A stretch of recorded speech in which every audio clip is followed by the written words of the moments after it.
बिस्मिल्लाहिर्रहमानिर्रहीम, अस्सलाम वालेकुम।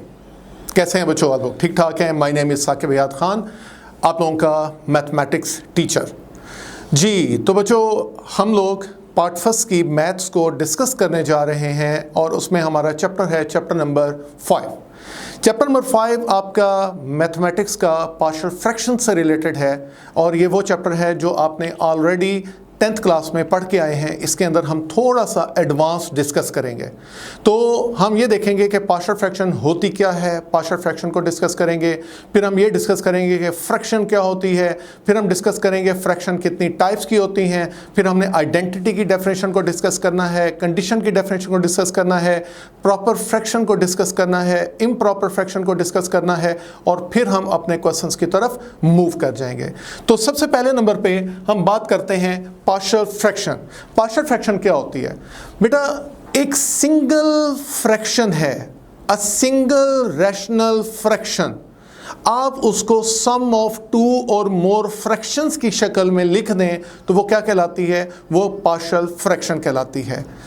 फॉर एग्जाम्पल, छोटी क्लासेस में आपने क्या किया था? छोटी क्लासेस में आपने पढ़ा था, अगर आपको क्वेश्चन गिवन हो 1/x - 1, 1/x + 1, आपको कहा जाता था कि आप इसको सॉल्व करें। तो बच्चों, आप इसको कैसे सॉल्व करते थे? आप सॉल्व इस तरह से करते थे, आप इसका LCM लेते थे।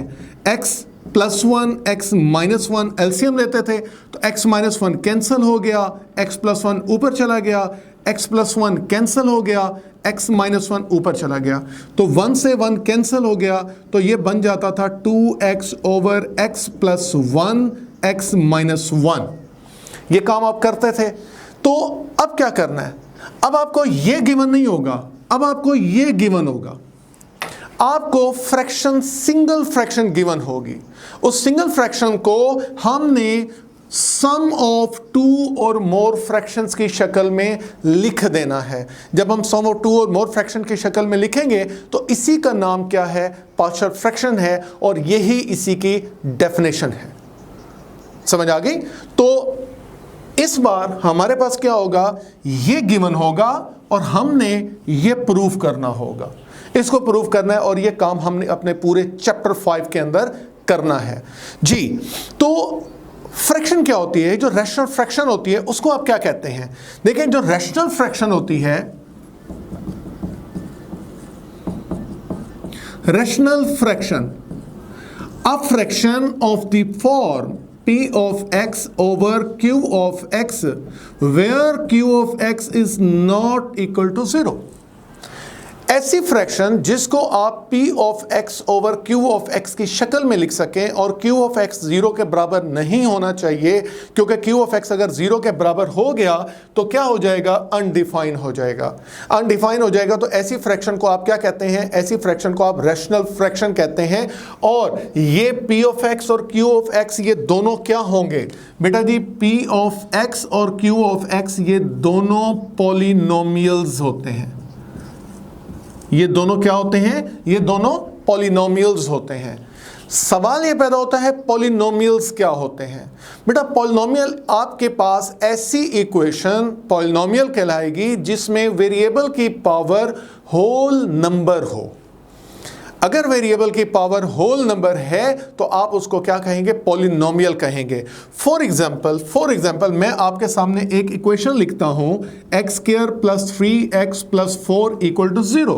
आपके सामने एक इक्वेशन लिखता हूं, x की पावर -3 + 4x² + 3 = 0। तो इन दोनों में और एक और भी लिखते हैं, x की पावर 1/2 + 4x माइनस या +6 = 0। ये तीन अदद मैंने आपके सामने इक्वेशंस लिखी हैं। इन तीनों इक्वेशंस में कौन सी पॉलिनोमियल है और कौन सी पॉलिनोमियल नहीं है? देखो बेटा, ये एक पॉलिनोमियल इक्वेशन है। क्या वजह? ये पॉलिनोमियल इक्वेशन क्यों है? देखिए, x की पावर होल नंबर है। होल नंबर से मुराद होल नंबर क्या होते हैं? 0, 1, 2, 3, 4, 5 and so on up to, ये सारे होल नंबर होते हैं। तो ये क्या है? x की पावर होल नंबर है। तो ये x की पावर पॉजिटिव है और इंटीजर टाइप है, तो लिहाजा ये एक पॉलिनोमियल है। ये इक्वेशन पॉलिनोमियल है। ये पॉलिनोमियल नहीं है। क्यों नहीं है? क्योंकि x की पावर माइनस में है। -3 is not a whole number, तो ये पॉलिनोमियल नहीं है। ये पॉलिनोमियल नहीं है क्यों नहीं है? क्योंकि x की पावर फ्रैक्शन में है, x की पावर होल नंबर में नहीं है, तो लिहाजा ये इक्वेशन पॉलिनोमियल नहीं होगी। तो पार्शियल फ्रैक्शन के लिए आपका p ऑफ x और q ऑफ x दोनों क्या होने चाहिए? होल नंबर्स होने चाहिए। मैंने अभी आपके सामने एग्जांपल लिखी थी, देखें ये p ऑफ x है, ये q ऑफ x है। p ऑफ x में x की पावर 1 है, यहाँ x की पावर 1 है, यहाँ x की पावर 1 है, तो ये पावर क्या है? होल नंबर है, तो लिहाजा ये एक रैशनल फ्रैक्शन भी है। फ्रैक्शन दो किस्म की होती हैं, कौन कौन सी? देखें, फ्रैक्शन दो किस्म की है। एक होती है प्रॉपर और एक होती है इम्प्रॉपर फ्रैक्शन। प्रॉपर फ्रैक्शन और इम्प्रॉपर फ्रैक्शन में दोनों में डिग्रीज का इस्तेमाल होगा। तो फिर डिग्री क्या होती है? एक नई चीज डिग्री आ गई।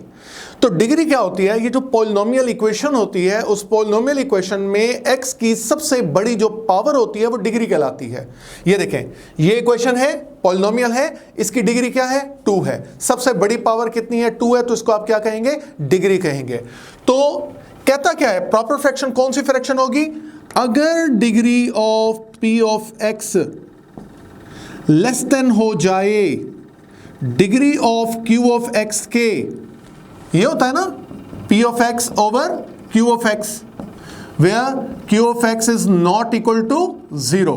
तो अगर p ऑफ x की डिग्री q ऑफ x की डिग्री से छोटी हो जाए तो ऐसी फ्रैक्शन को आप क्या कहते हैं? प्रॉपर कहते हैं। और ऐसी फ्रैक्शन में डिवीजन पॉसिबल नहीं होती। अच्छा, इम्प्रॉपर फ्रैक्शन कौन सी होती है? ऐसी फ्रैक्शन जिसमें degree of p of x greater than equal to हो जाए degree of q of x के। हम इसके एग्जांपल लेते हैं। For example, p of x over q of x का क्या मतलब है? x over x minus 1 x plus 1, ये एक प्रॉपर फ्रैक्शन है। x square over x cube plus 1, ये एक प्रॉपर फ्रैक्शन है। क्यों? डिग्री 1 है, नीचे डिग्री 2 है, डिग्री 2 है, नीचे डिग्री 3 है। तो इम्प्रॉपर की एग्जांपल क्या होगी?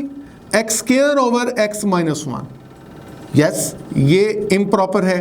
दूसरे नंबर पे x square plus 1 over x plus 1 into x minus 1, ये भी क्या है? एक इम्प्रॉपर फ्रैक्शन है। इसमें डिग्री 2 है, डिग्री 1 है, इसमें डिग्री 2 है और इसमें डिग्री 2 है, तो दोनों की डिग्री सेम हो गई। p of x over q of x degree same हो जाए तो उसको आप क्या कहते हैं? उसको आप इम्प्रॉपर फ्रैक्शन कहते हैं। और इम्प्रॉपर फ्रैक्शन में डिवीजन जो है वो पॉसिबल होती है। अब दो डेफिनेशंस हैं हमारी इस चैप्टर की, दो लास्ट डेफिनेशंस। उन डेफिनेशंस को डिस्कस करके फिर हम अपने इस लेक्चर को वाइंड अप करते हैं जी। तो सबसे पहले नंबर पे कहता है कंडीशन क्या होती है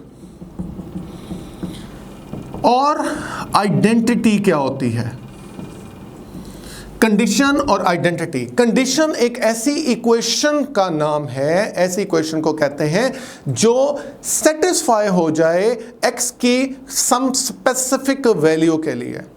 x की कोई पर्टिकुलर वैल्यू के लिए अगर इक्वेशन सेटिस्फाई हो जाए उसको आप क्या कहेंगे? कंडीशन कहेंगे। फॉर एग्जांपल, मैं आपके सामने लिखूं 2x is equal to 2, left side right side के बराबर कब आएगी? जब आप x को 1 डालेंगे। अगर आप x की जगह 1 डालेंगे तो 2 इंटू 1 2 के बराबर हो जाएगा। 1 के अलावा कोई वैल्यू है जो आप पुट करें और ये क्वेश्चन सेटिस्फाई हो जाए? नेवर। 1 के अलावा कोई नहीं है। इसका मतलब है 2x इज इक्वल टू 2 जो बराबर आ रहा है, x की सिर्फ एक स्पेसिफिक वैल्यू है 1, उसके लिए बराबर आ रहा है, अदरवाइज ये बराबर नहीं है। तो ऐसे इक्वेशन को आप क्या कहते हैं? कंडीशन इक्वेशन कहते हैं, कंडीशनल इक्वेशन। आइडेंटिटी क्या है? ऐसी इक्वेशन जो x की तमाम वैल्यूज के लिए सेटिस्फाई हो जाए, x को जो मर्जी पुट करें लेफ्ट साइड राइट साइड के बराबर आ जाए, ऐसी इक्वेशन को आप क्या कहते हैं? ऐसी इक्वेशन को आप आइडेंटिटी कहते हैं। For example, a plus B into X is equal to A X plus B X. बेटा जी, आप x को जो मर्जी पुट करें, x को 1 डालें, दोनों जगह डालेंगे बराबर आ गए। x को 2 डालें, जब आप x को 2 डालेंगे तो 2a प्लस 2b बनेगा। यस, लेफ्ट और राइट साइड बराबर है। x को 3 डालें, 4 डालें, जो मर्जी पुट करें। इसी तरह x square plus 5x plus 6 है, ये बराबर होती है x+2 इंटू x+3 के। आप इसमें भी जो भी वैल्यू आप पुट करते हैं तो आपके पास इक्वेशन क्या होगी, सेटिस्फाई हो जाएगी। तो आप क्या करेंगे, ये इक्वेशन आइडेंटिटी कहलाती है। समझ आ गई बच्चों?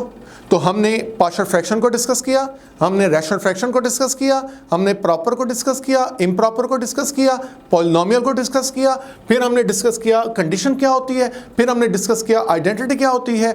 तो बेटा ये आपका चैप्टर 5 का एक छोटा सा इंट्रोडक्शन था।